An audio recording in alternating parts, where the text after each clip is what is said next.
이스라엘이 처음 소산을 거둔 후 어떻게 해야 하는지와 또 11조를 거둬서 낼 때 어떻게 그것을 사용하는지에 대한 말씀을 나누려고 합니다. 이스라엘은 원래 유목민족이었죠. 양을 치며 이리저리 떠도는 그런 민족이었습니다. 근데 하나님께서는 그들이 그렇게 계속 살기를 원하시진 않으셨고요. 농사를 지으며 한 곳에 정착하며 살기를 원하셨습니다. 그래서 주신 땅이 바로 가나안 땅이었습니다. 그래서 그들은 하나님의 뜻대로 가나안 땅에 거주하면서 농사를 지으며 살게 되었는데, 근데 하나님께서 농사를 지을 때 중요한 것이 뭐냐면 첫소산이라고 말씀하셨습니다. 그러면 첫소산에 대한 명령을 내리시죠. 만물, 곧 첫소산이 생기면 광주리에 담아서 하나님께 가져오랍니다. 그리고 제사장은 그것을 가지고 제단 앞에 나아가 하나님께 경배하라고 말하죠. 그러면서 그 제사장이 어떻게 경배해야 되는지 그 기도문을 하나님께서 직접 써주셨습니다. 근데 이 기도문에는 굉장히 중요한 내용이 담겨 있습니다. 제가 다시 한번 읽어드릴 테니까 이 기도문의 내용들을 다시 한번 들어보시기 바랍니다. 5절부터 10절까지가 기도문 내용인데요. 한번 읽어드리겠습니다. 너는 또 내 하나님 여호와 앞에 아뢰기를 내 조상은 방랑하는 아람 사람으로서 애굽에 내려가 거기에서 소수로 거류하였더니 거기에서 크고 강하고 번성한 민족이 되었는데 애굽 사람이 우리를 학대하며 우리를 괴롭히며 우리에게 중노동을 시키므로 우리가 우리 조상의 하나님 여호와께 부르짖었더니 여호와께서 우리 음성을 들으시고 우리 고통과 신고와 압제를 보시고 여호와께서 강한 손과 편팔과 큰 위엄과 이적과 기사로 우리를 애굽에서 인도하여 내시고 이곳으로 인도하사 이 땅 곧 젖과 꿀이 흐르는 땅을 주셨나이다. 여호와여 이제 내가 주께서 내게 주신 토지 소산의 만물을 가져왔나이다 하고 너는 그것을 내 하나님 여호와 앞에 두고 내 하나님 여호와 앞에 경배할 것이며. 아멘. 방금 읽어드린 그 기도문을 들으시면서 여러분들은 어떤 생각을 하셨습니까? 저는 이 기도문을 읽으면서 이런 생각을 했습니다. 왜 하나님께서 이런 기도문을 읽으라고 제사장에게 주셨던 것일까? 왜라고 하는 것에 집중해 봤습니다. 그러면서 이 기도문을 좀 자세히 들여다봤는데요. 이 기도문에 보면 원래 그들이 누구였는지에 대한 고백을 하라는 겁니다. 원래 누구였는지. 원래 그들이 누구였냐 봤더니요. 아람 사람이었는데 소수였답니다. 그리고 그런 소수가 애굽에 들어가서 애굽의 지배를 받았답니다. 근데 그냥 산 건 아니고요. 애굽 사람들에게 학대를 받았답니다. 애굽 사람들이 그들을 괴롭히면서 그들에게 중노동을 시켰답니다. 원래 그들은요. 그런 사람들이었다는 겁니다. 이렇게 하나님께서는 그들이 누구였었는지를 알라고 먼저 그들이 누구였었는지를 고백하라고 명령하셨습니다. 그리고 또한 그들이 어떻게 그런 은혜를 받았는지도 고백하게 하셨습니다. 그들이 그렇게 학대받을 때 부르짖었답니다. 하나님께 부르짖었답니다. 그랬더니 하나님께서 그들의 음성을 들어주셨고요. 그들의 신고와 고통과 압제를 봐주셨답니다. 그래서 그들을 애굽에서 건져내 주신 것이랍니다. 하나님의 강한 손과 편팔로 큰 위엄과 이적과 기사로 애굽에서 그들을 인도해 내주셨답니다. 근데 인도해 내기만 한 것이 아니고요. 그들에게 가나안 땅, 곧 젖과 꿀이 흐르는 땅을 주셨답니다. 그래서 그 땅에서 거둔 첫 번째 열매를 가지고 하나님 앞에 선 것이다 라고 그렇게 고백을 하라는 겁니다. 제사장은요. 이런 고백을 통해서 그들이 받은 은혜를 기억하게 했습니다. 근데 사실 이런 고백은 우리들도 해야 하는 고백입니다. 우리들도요. 원래 우리들이 어떤 사람이었는지를 기억해야 됩니다. 그리고 우리가 하나님께 어떤 은혜를 받았는지를 기억해야 됩니다. 한번 물어볼까요? 여러분들은 어떤 사람이셨습니까?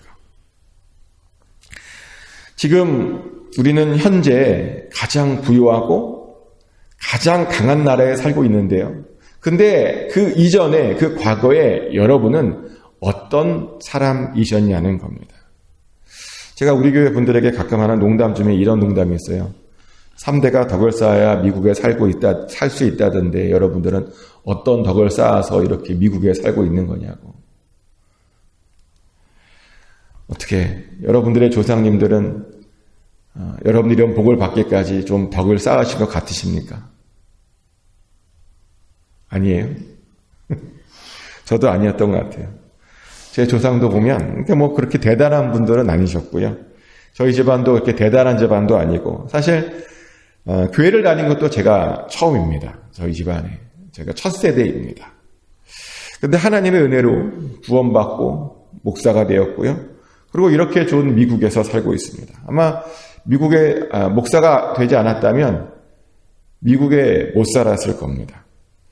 근데 하나님께서 목사로 불러주셨고 또 이민교회에 대한 사명을 주셔서 지금까지 미국에서 잘 살고 있는 중입니다. 저는 이것에 대해서 하나님께 굉장히 큰 감사를 항상 올려드립니다. 근데 여러분들도 그렇지 않습니까? 돌아보면 하나님의 놀라운 은혜를 여러분들도 다 받으셨을 겁니다. 그렇게 살고 계시는 걸 겁니다. 근데 많은 사람들이요, 자신이 누리고 있는 이 은혜가 어떤 은혜인지, 자신이 과거에 어떤 사람이었는데 어떻게 이런 은혜를 받게 되었는지 잘 모릅니다. 자신이 얼마나 지금 감사하며 살아야 되는지 그것을 잘 알지 못합니다. 그러면서 불평합니다. 어떤 불평을 하냐면요, 미국에 와서 고생만 하고 있다고 불평해요. 차라리 한국에 살았더라면 더 좋았을 뻔했는데 라는 그런 불평을 하는 사람도 봤습니다. 그러면 하나님께 합당한 감사를 올려드리지 못합니다. 근데 과연 그랬을까요? 그렇게 생각하는 분들이 꼭 한국에 나중에 가서 후회를 한답니다. 내가 그렇게 좋은 미국에 살았는데 그것을 잊어버려서 거기서 불평했다고 한국에 가서 또다시 불평하는데 여기서도 불평하고 한국에서도 불평하고 감사하지 못하고. 저는 정말 그렇게 후회하는 분들을 지금까지 살면서 정말 많이 봤습니다. 자신이 누리고 있는 은혜가 얼마나 대단한 것인지를 깨닫지 못하다가 나중에 후회하는 분들을요, 정말 많이 봤다는 겁니다. 근데 나중에 후회하시면 안 됩니다. 우리는 지금 우리가 얼마나 놀라운 은혜를 받고 있는지 발견하고 그것에 감사해야 됩니다. 그리고 우리가 지금 누리고 있는 것들은요, 정말 대단한 것입니다. 정말 그래요. 여러분이 누리고 있는 것에 대해서 감사하시길 축복합니다. 이스라엘은 첫 번째 소산을 가지고 그렇게 자신들이 누리고 있는 것에 대해서 감사해야 했습니다. 첫 번째 수확을 가지고 제사장에 나아가 드리며 감사했습니다. 그들이 얼마나 큰 은혜를 받고 있는지 그렇게 감사했습니다. 그리고 그렇게 감사할 때 특별히 그들은 레위인들과 객들과 함께 감사했습니다. 이 부분도 되게 재밌는 부분인데요. 첫 만물을 가지고, 첫 소산을 가지고 하나님께서 누구랑 같이 감사하라고 말하냐? 레위인들과 객과 같이 이것을 감사하라고 말합니다. 왜냐하면 감사는 누리는 거거든요. 사람이 혼자 기뻐하고 좋아한다? 이건 좀 이상하죠. 우리가 혼자 좋아하면 그 감사가, 그 기쁨이 배가 되지 않습니다. 그래서 사람들은 일반적으로 좋은 일이 있으면 사람들과 나누려고 합니다. 아마 여러분도 그러실 겁니다. 좋은 일이 생기면 혼자 좋아하지 않죠. 누군가에게 얘기하고 같이 기뻐하지 않습니까? 혼자 좋아하고 혼자 실실 웃으면 이상한 사람 되잖아요. 그래서 우리는 좋은 일이 생기면 전화를 걸든지 아니면 누구를 찾아가 만나든지 기쁜 소식을 보통 나눕니다. 이렇게 나누는 것이, 기쁜 것은 나누는 것이 본능인데요. 근데 이스라엘 사람들도 그렇게 첫 번째 수확을 가지고 그 기쁨을 하나님과 사람들에게, 또 특별히 레위인과 객들에게 나누라고 명령하셨습니다. 레위인과 나누라는 말은 무슨 말이냐면 하나님의 사람들, 같이 하나님의 일을 하는 사람들과 같이 나누라는 겁니다. 믿음의 동료들과 그 기쁨을 나누라는 겁니다. 객들과 나누라고 하는 것은 뭐냐면 하나님의 사람이 아닌 사람들과도 같이 나누라는 겁니다. 즉 모든 사람들과 같이 그 기쁨을 나누라는 겁니다. 그래야 그 감사와 기쁨이 배가 된답니다. 그래야 더 커진답니다. 그래야 더 행복하게 된답니다. 축복하는 것은 여러분들이 받은 그 감사, 느껴지는 그 감사를 꼭 주변 이웃들과 또 믿음의 동료들과 같이 나누시길 축복합니다. 그래서 그 믿음이 배가 되시길 축복합니다. 그리고 또한 하나님께서는 11조를 어떻게 사용해야 되는지도 우리에게 가르쳐 주셨습니다. 이 당시에는 제가 전에도 말했지만 11조를 1년에 한 번씩만 했습니다. 1년 동안에 추수한 모든 것을 모아다가 그것의 10분의 1을 하나님께 드렸죠. 그런데요, 3년마다는 아주 특별한 11조를 드렸는데 그 3년에 한 번씩은 그 11조를 가지고 레위인들과 객과 고아와 과부들과 같이 나누어야 했습니다. 즉 3년 가운데 2년은요 제사장들과 성전을 위해서 사용하게 했고 3년 중에 1년은 가난한 사람들과 소외된 사람들을 위해 쓰게 하셨다는 겁니다. 11조의 용도를요 하나님께서 그렇게 지정해 주셨다는 겁니다. 근데 이 비율이 되게 재밌어요. 예배를 위해서는 2번, 이웃을 위해서는 1번, 이런 비율로 지금 지정해 준 겁니다. 2번 대 1번. 그래서요, 교회는 이런 비율로 재정을 지출해야 됩니다. 드려진 헌금의 3분의 2는 교육자와 교회를 위해서 쓰고, 그리고 3분의 1은 우리 이웃을 위해서 써야 된다는 겁니다. 그것이 헌금을 쓸 때, 사용할 때 바른 비율이라는 겁니다. 그리고 그래야 우리 주변의 이웃들이요 하나님을 경험할 수 있게 되는 겁니다. 하지만 안타깝게도 이런 비율로 헌금을 사용하는 교회들이 참 드뭅니다. 어떤 교회는 헌금이 다 쓰고 남았다면서 그 남은 헌금으로 땅을 사는 교회들이 있어요. 땅 투기를 해서 교회 재산을 굴려야 된다고 굳이 땅하고 건물을 사는 교회가 있답니다. 그래서 어떤 교회는 뭐 땅만 몇 조를 갖고 있다라고 하는 그런 교회에 대한 소문도 들어본 적이 있습니다. 상상이 되십니까? 교회가 땅을 갖고 있는데 몇 조를 갖고 있대요. 우리는 남는 것이 있다면요, 땅을 사야 될 것이 아니라 이웃을 위해 사용해야 됩니다. 우리 주변에 소외된 사람들을 위해서 기꺼이 그것을 지출해야 됩니다. 왜냐하면 그것이 바로 예수님을 닮는 삶이거든요. 예수님의 삶을 따라가다 보면 예수님께서는요, 정말 소외된 계층을 위해서 정말 많이 일하셨던 것을 볼 수 있습니다. 심지어 어떤 과부의 아들이 죽었다는 이야기를 듣자마자 그 과부의 아들을 바로 살려주시더라고요. 나인성의 과부 이야기 아실 겁니다. 예수님께서 나인성을 지나가고 있는데요, 어떤 무리가 장례를 치른다며, 과부의 아들이 죽어서 장례를 치른다며 그 과부의 아들의 시체를 메어오고 있는 장면을 보았습니다. 근데 그 모습을 보고 너무나 불쌍하신 거예요. 그 과부가 너무나 불쌍한 거예요. 하나밖에 없는 아들이 죽었다니까. 그래서 그 모습을 보시고 그 아들을, 죽었던 아들을 바로 살려주시죠. 그러며 그 과부에게 다시 기쁨을 되돌려 주셨습니다. 이렇게 과부들, 소외된 사람들의 예수님은 언제나 진심이었다는 겁니다. 또한 예수님은요, 그 당시에 소외된 세리와 죄인들도 항상 보살폈습니다. 얼마나 많이 보살폈던지요, 마태복음 9장에 보면 바리새인들이 예수님의 제자들에게 그래요. 야, 너희 선생님 어찌해서 맨날 그렇게 세리와 죄인들하고만 이렇게 식사를 하시냐라고 불평을 할 정도로 예수님은 그 당시에 소외된 사람들과 같이 지내려고 굉장히 노력하셨다는 겁니다. 얼마나 그렇게 지냈으면 그런 바리새인들의 불평까지 들었어야 했겠습니까? 그렇게 소외된 사람들과 같이 하는 것이요, 예수님의 삶이었습니다. 예수님은 그렇게 사셨습니다. 그래서 당연히 우리들도요, 그렇게 소외된 자들과 같이 있어야 됩니다. 소외된 자들을 돌봐야 됩니다. 적어도 교회 근처에는요, 힘들어하는 그런 과부와 고아들은 없어야 된다는 겁니다.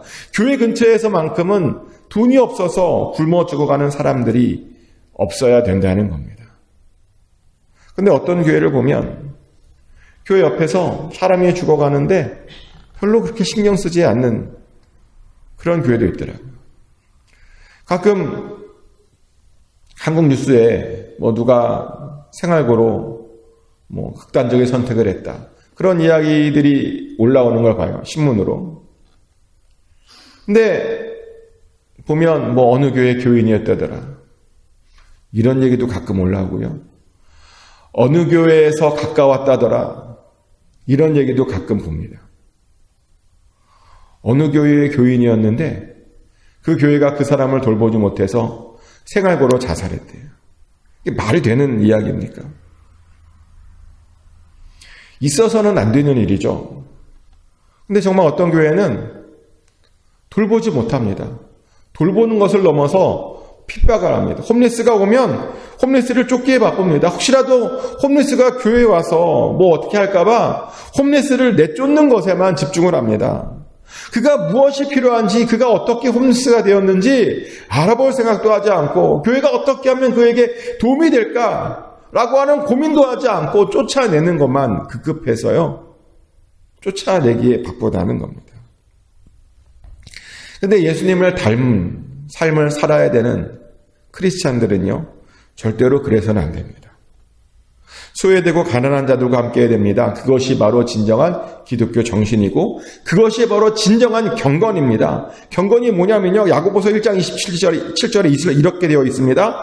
하나님 아버지 앞에 정결하고 더러움이 없는 경건은 곧 고아와 과부를 그 환난 중에 돌아보고 또 자기를 지켜 새 속에 물들지 아니하는 이것이니라. 아멘.